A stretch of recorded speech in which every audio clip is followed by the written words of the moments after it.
김경수 목사의 쉴 만한 물가.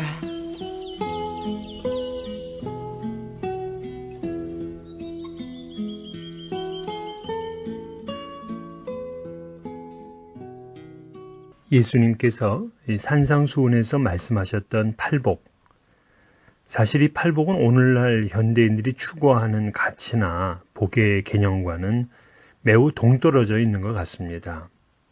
하지만 우리를 지으신 그분께서 이것이 복이다 라고 했다면 이 팔복의 삶을 사는 것이 진짜 우리에게 복이라는 것을 믿어야 됩니다.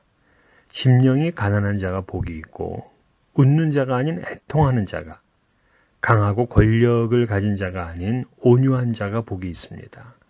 심지어 의에 굶주리고 목마른 자가 복이 있으며 그 마지막 8번째 복은 더 강력합니다.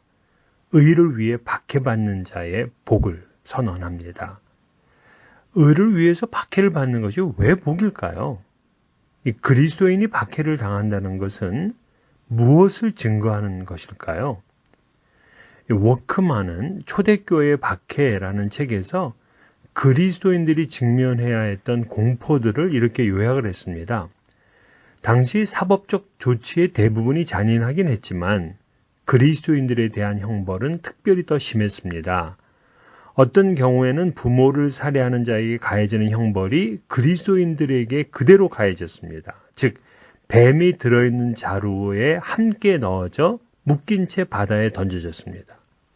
또 어떤 경우에는 큰 돌에 묶인 채 강물에 던져지기도 했습니다. 그리스도인들에게는 십자가형도 충분하지 않다는 생각이 퍼져 있었습니다. 그래서 그리스도인들은 나무에 매달린 채 뼈가 부서지도록 나무로 맞았습니다. 그러면서 상처에는 고통을 가중시키기 위해 식초와 소금이 뿌려졌습니다. 그 외에도 투석기에 결박되어 사지가 모두 끊어지는 형벌을 받았고 야수에게 던져지기도 하였습니다. 여자들은 벌거벗겨져 그물에 갇힌 상태에서 사나운 황소의 공격을 받았습니다. 화형을 당하기 전에 칼, 창, 송곳으로 고문을 당했습니다.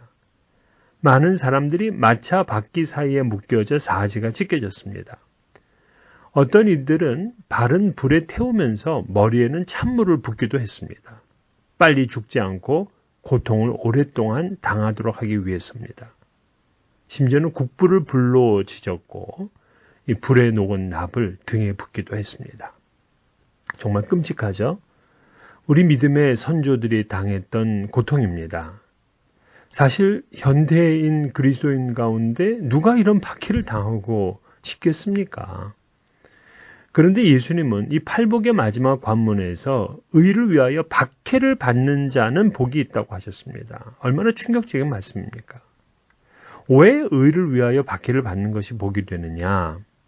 바로 그것이 그 사람이 예수님을 제대로 믿고 있다는 가장 강력하고 확고한 증거이기 때문입니다.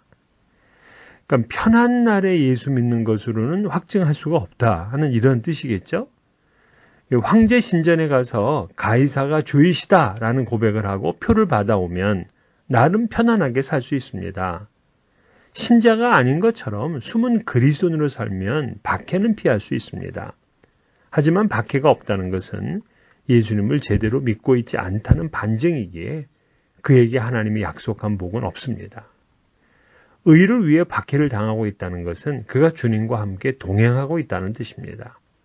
복 있는 사람은 의를 위해 기꺼이 박해를 당합니다. 하지만 오늘날 많은 그리스도인들은 박해를 당하는 이유가 의 때문이 아니라 이 죄 때문일 때가 많습니다. 예수를 믿으면서도 불법을 저지르고 악을 행하는 거죠.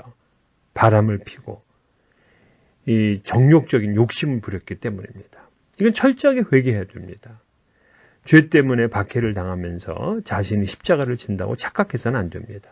자기 욕심 때문에, 교만함 때문에 고난을 당하는 거면서 마치 의를 위하는 것이라 그렇게 생각하지 마세요.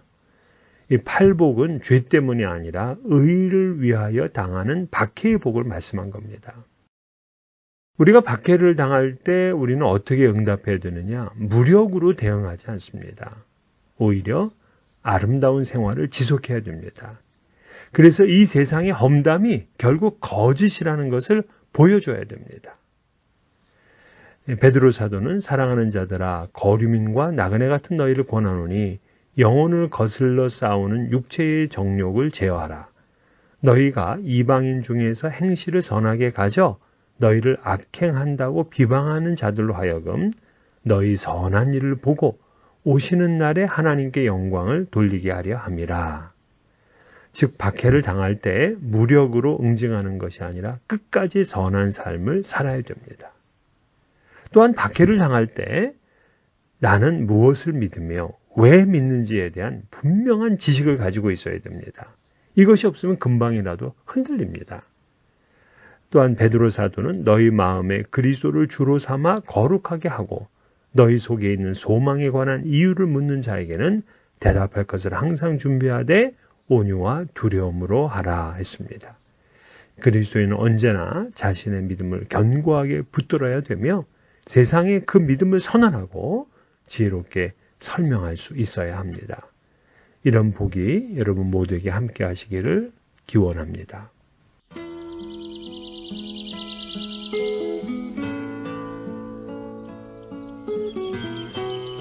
지금까지 김경수 목사의 쉴만한 물가였습니다.